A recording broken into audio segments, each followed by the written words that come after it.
नमस्कार दोस्तों, अल्फाजा diary bye DS में आपका स्वागत है।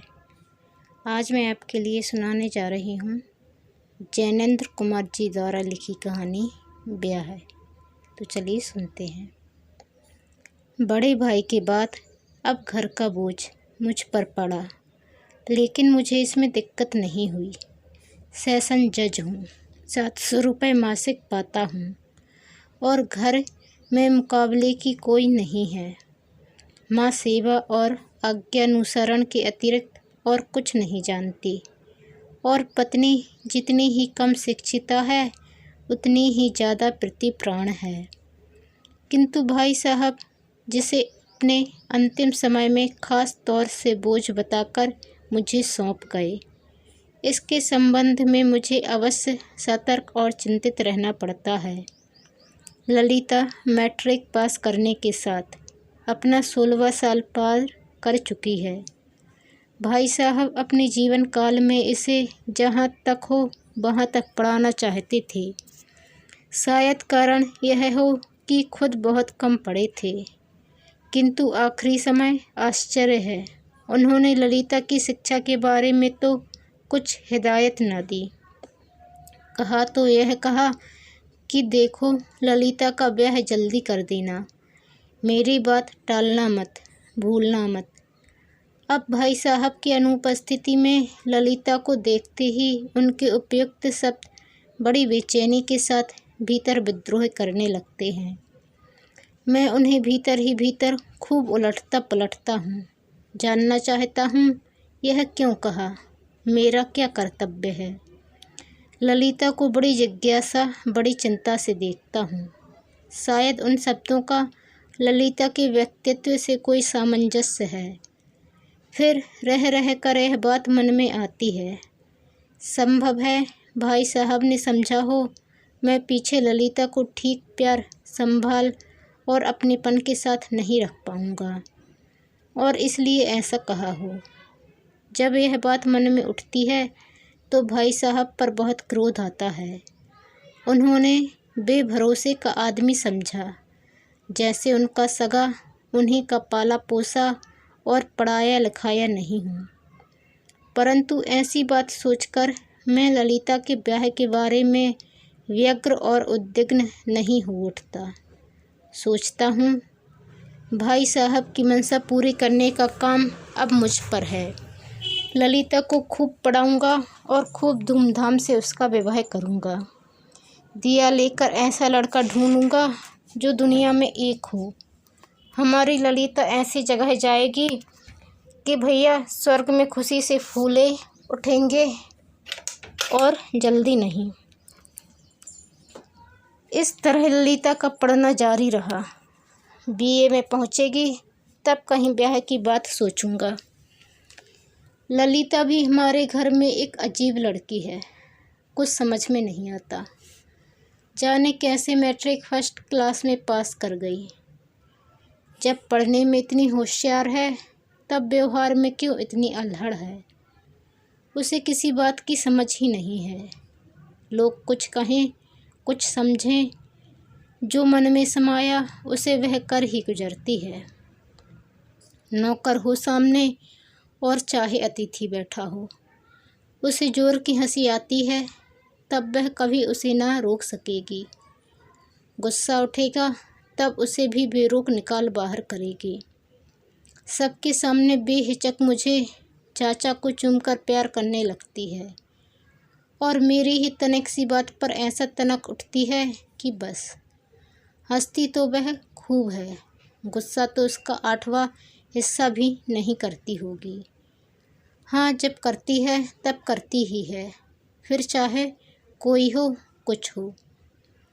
मैं चाहता हूँ वह कुलशील का, सभ्यता शिष्टता का, अदब कायदे का, छोटे बड़े के व्यवहार में सदा ध्यान रखे। पर उससे इन सब बातों पर निबंध चाहे मुझसे भी अच्छा लिखवा लो, इन सब का वह ध्यान नहीं रख सकती। नौकरों से अपनापन जोड़ेगी, हमसे जैसी बची बची रहेगी। सहपाठियों और अंग्रेजी जानने वालों से हिंदी के सिवा और कुछ न बोल सकेगी। पर नौकरों और देहातियों से अंग्रेजी में ही बोलेगी। नौकरों को तो कभी कभी अंग्रेजी में 5-5 मिनट की लेक्चर सुना देती है, मानो दुनिया में यही उसकी बात को हृदयंगम करने वाले हों। समकक्षियों और बड़ों में घोर गंभीर और गुमसुम रहती है, जैसे सिर में विचार ही विचार हैं, जवान नहीं है। छोटों से ऐसी खिली खिली और चहकती फिरती है, जैसे उसका सिर खाली है, कतरने को बस जवान ही है। मिसरानी को बहुत ही तंग करती है, पर मुश्किल यह है कि मिसरानी को इस बात की बिल्कुल शिकायत नहीं है। इस कारण मुझे उसको डांटते धमकाने का पूरा मौका नहीं मिलता। वह बेमतलब चौके में घुस जाती है, कभी उंगली जला लेती है, कभी नमक अपने हाथ से डालने की जिद करके दाल में अधिक नमक डाल देती है। आटा सानते सानते जब बहा बहा फिरने के लायक हो जाता है, तब मिसरानी से सहायता की प्रार्थना करती है और मिसरानी उसके दाएं कान को हंसते हंसते अपने बाएं हाथ से जरा टेढ़ा तिरछा करके आटा ठीक कर देती है। मालकिन की मुलायम कानों को मसलने का जब अधिकार संयोग मिले, तब उस अवसर को मिसरानी जी जानबूझकर क्यों खोए। उन्हें दिक होना पड़ता है तो हूँ, लेकिन मुझे यह सब अच्छा नहीं लगता। जैसे जहाँ जाएगी वहाँ इसे रोटी ही बनानी पड़ेगी, फिर क्यों फिजूल ऐसे कामों में हाथ डालती है। यह तो होता नहीं कि टेनिस का अभ्यास बढ़ा ले, शायद उसी में चमक उठे और अखबारों में नाम हो जाए। क्या ताजुब कोई कप ही मिल जाए। इसलिए मैं उसे काफ़ी गुरु मुद्रा के साथ धमका देता हूँ, पर वही जवाब दे देती है।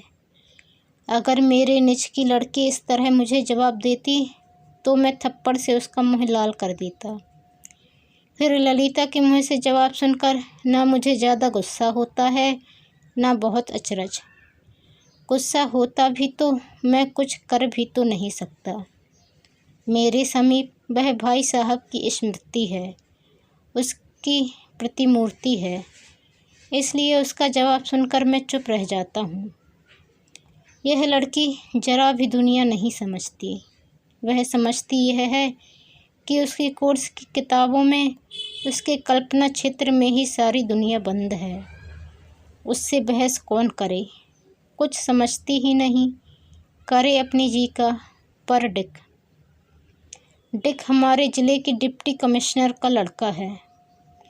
अभी 1 वर्ष से विलायत से आया है, ऑक्सफोर्ड में पढ़ता है। पिता ने हिंदुस्तान देखने के लिए बुलाया है। पिता की राय है डिक ICS में जाए। बड़ा अच्छा है। डिक को घमंड नाम को भी नहीं है। बड़ा मृदुभाषी, सुशील, शिष्ट। यह हर तरह से सुंदर जचता है। लेकिन ललिता तो डिक से सदा दूर दूर रहती है। यह नहीं कि उससे बोलती नहीं, मौके पर खूब बोलती है, पर उस बोलने को बीच में लाकर ही वह अपने और डिक के बीच अनुलंघनीय अंतर डालने का उपक्रम करती रहती है। डिक से ही सुना है, यह भी जानता हूँ कि डिक इस अंतर को जितना ही अनुलंघनीय पाता है, उतना ही देखता है कि एक अनिश्चित चाहे उसे और व्यवस्था से चाबुक मार मार कर भड़का रही है। इधर ललिता में एक अंतर देख पड़ने लगा है। एक ओर हंसना एकदम कम हो गया है, दूसरी ओर वक्त बेवक्त पढ़ना लिखना होने लगा है। अब वह बहुत पढ़ती है, मानो जी उचाट रहता हो, और उसी को ज़बरदस्ती लगाए रखने के लिए ये सब प्रयत्न और प्रपंच किए जाते हों। इधर एक खबर डिक के बारे में भी लगी है। कुछ दिनों से उसका एक हिंदी ट्यूटर लगा लिया है और हिंदी प्रवेशिका के पहले भाग को ख़त्म कर डालने में दत्त चित्त है। ये लक्षण बड़े शुभ मालूम होते हैं। दोनों में कुछ खटपट हो गई है। एक दूसरे को नज़दीक लाने में कलह की उन छोटी छोटी बातों से अचूक और अमोद चीज़ कोई नहीं। मालूम होता है ललिता ने अपनी झिड़की से डिक को ठीक मार्ग दिखा दिया है। इसी से डिक उस पर चलने की तैयारी कर रहा है। इतना सब कुछ समझने पर भी ललिता की ओर से मुझे डर ही लगा रहता है। मालूम नहीं उसके जी में कब क्या समा उठे। मालूम नहीं वह किस किस लोक में रहती है, किस प्रणाली से सोचती है। उसके जी का भेद मैं नहीं समझ पाता। मैं कचहरी से आकर पूरे कपड़े तक नहीं उतार पाया कि ललिता बेधड़क मेरे कमरे में आकर अपनी मेज की शिकायत करने लगी। चाचा जी, मैंने कितनी बार आपसे मेज ठीक करवा देने के लिए कहा, आप ध्यान नहीं देते। यह कैसी बात है? मैं जानता हूँ मुझसे कई बार कहा गया है, फिर भी मैंने कहा। अच्छा, अब मैं करवा दूँगा। कब से अच्छा ही अच्छा हो रहा है, अभी करवा के दीजिए। अभी? अच्छा, अभी सही। सही वही नहीं, मैं अभी करवा लूँगी। आप तो यूं ही टालते रहते हैं। अब नहीं टालूँगा बस। नहीं, अभी मिस्त्री काम से लौटे होंगे, अभी कौन मिलेगा। मिस्त्री 10 मिल जाएंगे, मिल जाए तो लगा लूँ। हाँ, लगा लो। यह कहकर उसे टाला। कपड़े उतारे, हाथ मुँह धोया और अखबार लेकर इजी चेयर पर पड़ गया। कुछ देर बाद खुटखुट की आवाज़ कानों में पड़ी। नेशन के अग्रलेख का तर्क मुझे ठीक नहीं लग रहा था। उसे पढ़ते पढ़ते ऊँघ सी आने लगी थी। तभी खुटखुट का शब्द सुनकर अंदर पहुँचा। क्या है ललिता, कहता हुआ मैं उसके कमरे में चला गया। देखा एक बड़े काम में लगा है। आपने कहा था ना कि मिस्त्री को काम में लगा लेना। कहा था तो कहा होगा, पर मुझे उसकी याद नहीं थी। बोला तो तुम लपक कर उसे बुला भी लाई, मानो तैयार ही बैठा था। नहीं, जाते देखा, बुला लिया।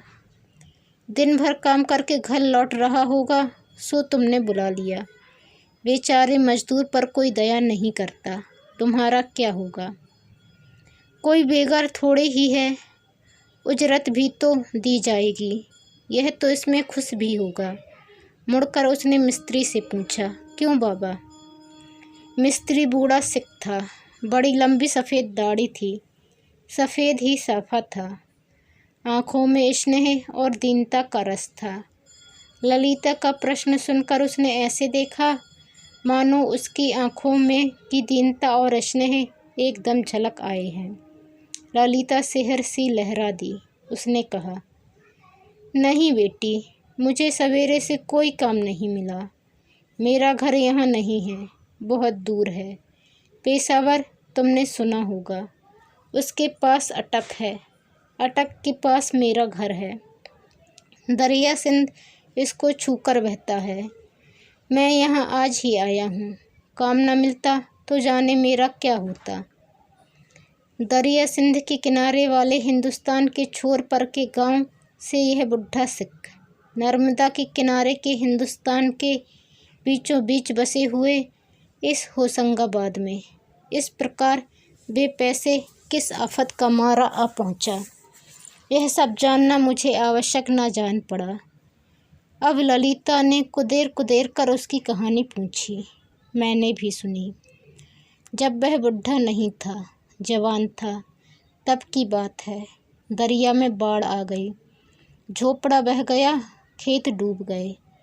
वह, उसकी घरवाली और उसका एक छोटा लड़का, इन तीनों ने एक दूर गांव में जाकर आश्रय लिया। पर खाएं कहाँ से? जो थोड़ा बहुत नगद बाढ़ के मुँह से बचा कर ले आ सके थे, उससे ही बैठकर कब तक खाएंगे। ऐसी ही चिंता के समय उसे एक तरकीब सुझाई गई। मद्रास चला जा, तो वहाँ बहुत आदमियों की ज़रूरत है। खूब तनख्वाह मिलती है और सहूलतें हैं, खूब आराम है। थोड़े ही दिनों में मालामाल होकर लौट सकेगा। मद्रास पहुँचा, वहाँ से फिजी। घर से निकलने पर यह सब उसके बस का नहीं रह गया था कि वह फिजी न जाए। तब फिजी ना जाता तो शायद जेल जाना पड़ जाता। ताजुब नहीं, जान से हाथ धो बैठने का मौका आ जाता।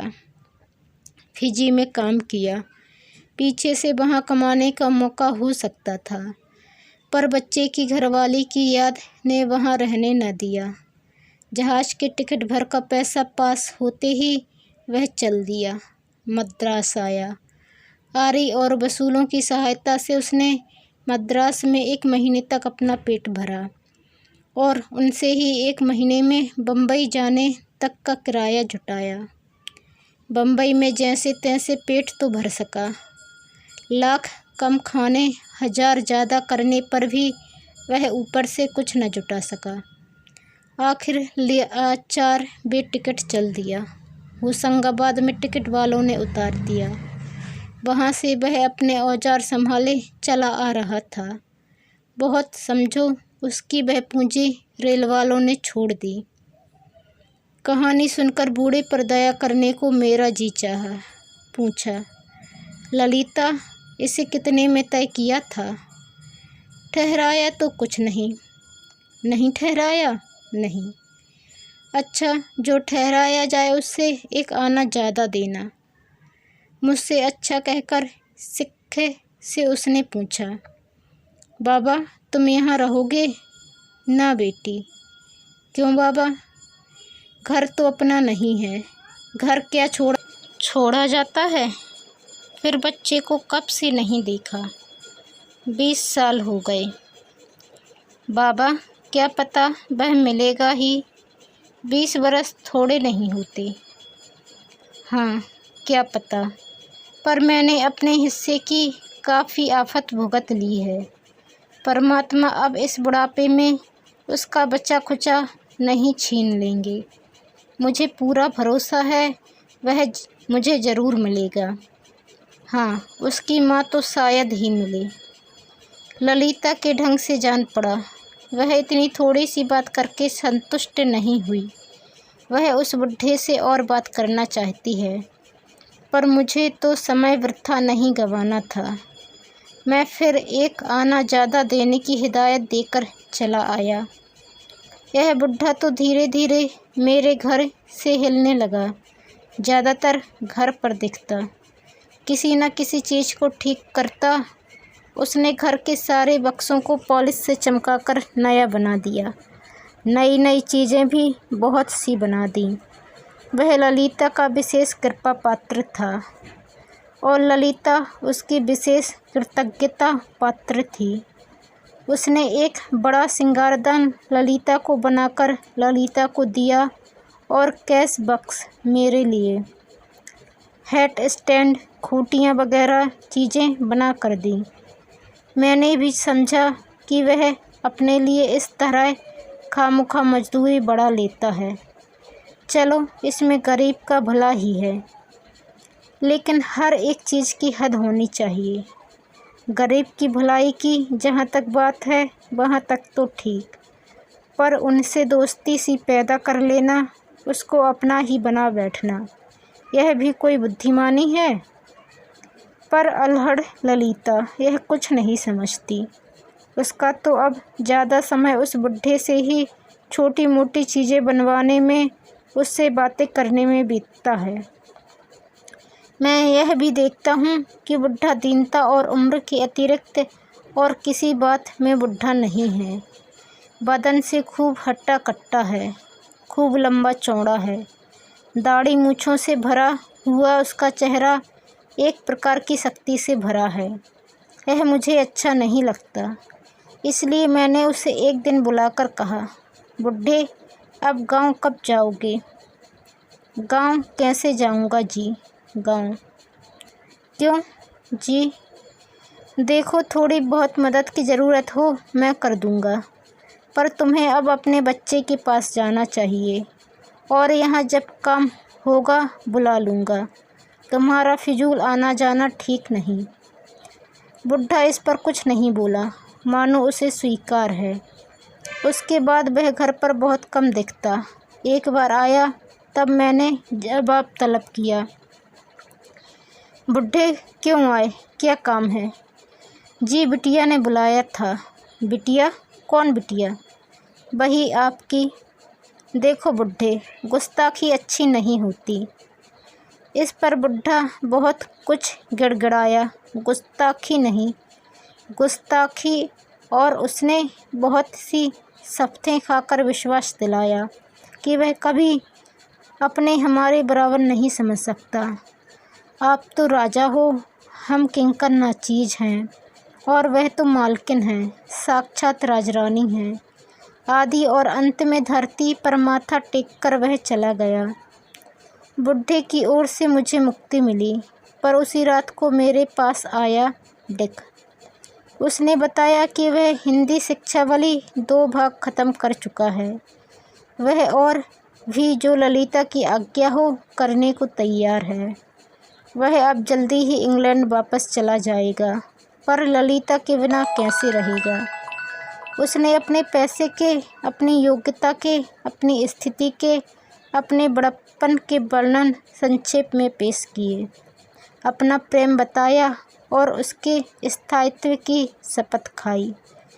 इस तरह अपना संपूर्ण मामला मेरे सामने रखने के बाद मेरी सम्मति चाहिए, पर मेरी सम्मति का प्रश्न नहीं था। मेरी तो उसमें हर तरह की सम्मति थी। मैंने उसे आश्वासन दिया, कल ललिता से जिक्र करूँगा। वह बोला, देखिए, मैं नहीं जानता क्या बात है, पर मुझे ललिता अवश्य मिलनी चाहिए। मेरी उससे बातें हुई हैं, खूब हुई हैं।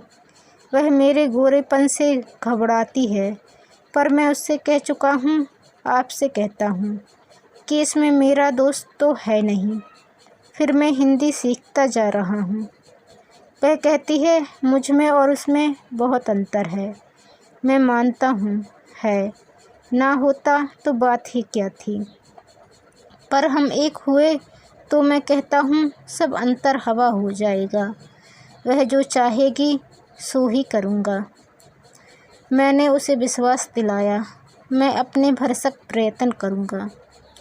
उसने कहा, ललिता के भारतीय वातावरण में पले होने के कारण यह बिल्कुल स्वाभाविक है कि वह इस संबंध में अपने अभिभावक से आज्ञा प्राप्त करे।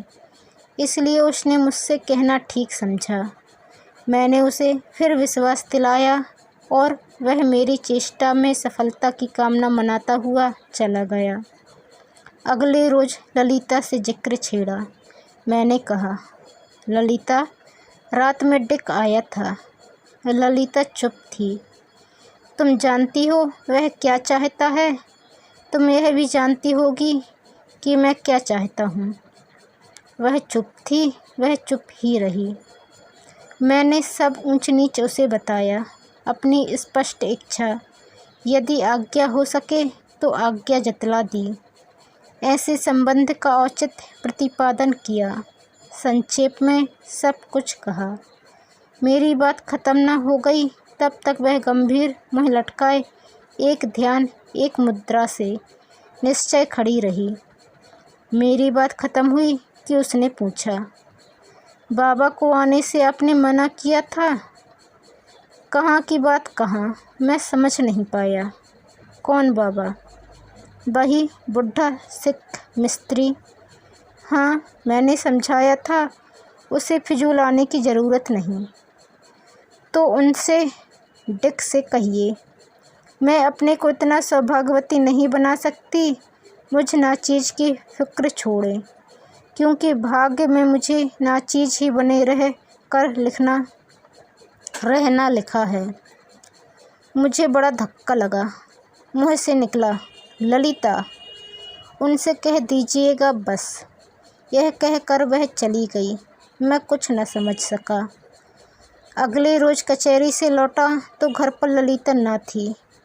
कॉलेज में दिखवाया, उसके महिला मित्रों के यहाँ पूछवाया, फिर उस बुढ़े मिस्त्री के यहाँ भी ढूंढवाया। वह बुढ़ा भी गायब था। पूरा यकीन है पुलिस ने खोज में कमी ना की, और पूरा अचरज है कि वह खोज कामयाब नहीं हुई। मैं समझता हूँ वह सिख सीधा आदमी ना था, छठा बदमाश है और उस्ताद है। पुलिस की आंख से बचाने का हुनर जानता है। डिक को जब इस दुर्घटना की सूचना और ललिता का संदेश मैंने दिया तो वह बेचैन हो उठा। उसने खुद दौड़ धूप में कसर न छोड़ी, पर कुछ नतीजा न निकला। डिक खुद अटक हो गया, पर वहाँ से भी कुछ खबर न पा सका। हम सब लोगों ने स्त्रियों के भगाए जाने और बेच दिए जाने की खबरों को याद किया और यद्यपि इस घटना का उन विवरणों से हम पूरा मेल न मिला सके, फिर भी समझ लिया कि यह भी एक वैसी ही घटना हो गई है। यह बुढ़ा सिख जरूर कोई इसी पेशे का आदमी है। न जाने कैसे ललिता को बहका ले गया। इसके कोई महीने भर बाद की बात है। एक दिन मेरे अदालत के ही कमरे में डिक ने आकर मुझे एक तार दिखाया। कैम्पबेलपुर के कलेक्टर का तार था। उक्त विवरण की लड़की के साथ एक बुढ़ा सिख गिरफ्तार किया गया है। वह गिरफ्तार करके होशंगाबाद ही लाया जा रहा है। लड़की ने मुझसे कलेक्टर से बोलने से इनकार कर दिया है। इससे मैं उसे समझाकर होशंगाबाद न भिजवा सका। हमें बड़ी खुशी हुई। डिक फौरन ही कैम्पबेलपुर जाने को उतावला हो उठा, पर मैंने रोक दिया। पहले तो उसे आ जाने दो, देखें कौन है कौन नहीं। इसके तीसरे रोज़ मुझे ललिता की एक चिट्ठी मिली। चिट्ठी बहुत संक्षिप्त थी। मैंने अब तक ललिता की कोई चिट्ठी नहीं पाई, कोई मौका ही नहीं आया। लिखा था, चाचा जी, पिताजी के बाद बहुत थोड़े दिन तक आपको कष्ट दिया, इसलिए पिताजी के नाते भी और अपने निज के नाते भी मेरा आप पर बहुत हक है। उसके बदले में आपसे एक बात मांगती हूँ, उसके बाद और कुछ न मांगूंगी। समझिए मेरा हक ही निबट जाएगा। बाबा गिरफ्तार कर लिए गए हैं, उन्हें छुड़वाकर घर ही भिजवा दें। खर्च उनके पास ना हो तो वह भी दे दें। आपकी ललिता। चिट्ठी में पता नहीं था और कुछ भी नहीं था, पर ललिता की चिट्ठी मानो ललिता ही बनकर मेरे हाथों में कांपती कांपती अपना अनुनय मनवा लेना चाहती है। अगले रोज़ जेल सुप्रिटेंडेंट ने मुझे बुलवा भेजा। वही बुढ़ा सिख मेरे सामने हाजिर हुआ। आते ही धरती पर माथा टेक कर गिड़गिड़ाने लगा। राजा जी। क्यों बुढ़े, मैंने तुझ पर दया की और तूने शैतानी। राजा जी और हुजूर, ये ही दो शब्द अदल बदल कर उसके मुँह से निकलते रहे। अच्छा, अब क्या चाहता है? हुजूर, जो मर्जी। मर्जी क्या, तुझे जेल होगा, काम ही ऐसा किया है। हुजूर, नहीं नहीं नहीं राजा जी। क्यों रे, मेरी लड़की को ले भागने वाला तू कौन था बदमाश पाजी? नहीं नहीं नहीं।